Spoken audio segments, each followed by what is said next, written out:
আপনি mobile phone আমদানিতে customs duty কমানো হয়েছে। সেটা আগে ছিল 25% কাস্টম ডিউটি, এখন দিতে হবে 10%। এটা করা হয়েছে এবং যারা মোবাইল ফোন যারা এখানে ম্যানুফ্যাকচার করেন তাদের জন্য কাস্টম ডিউটি যেটা আগে 10% ছিল সেটা 5% করা হয়েছে। এর ফলে আশা করা হচ্ছে যে বাংলাদেশে মোবাইল ফোন ইন্ডাস্ট্রি আরও বেশি ব্যাপকতা পাবে, আরও অনেকে ইন্টারেস্টেড হবেন বাংলাদেশে মোবাইল ফোন ম্যানুফ্যাকচারিং করতে।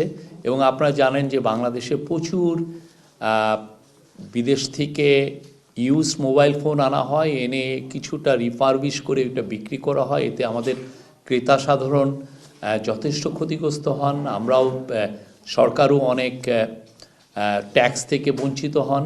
তো আশা করা হচ্ছে যে এর ফলে দেশে মোবাইল ফোনের ইউজ মানে যেগুলো ইম্পোর্টেড এবং যেগুলোকে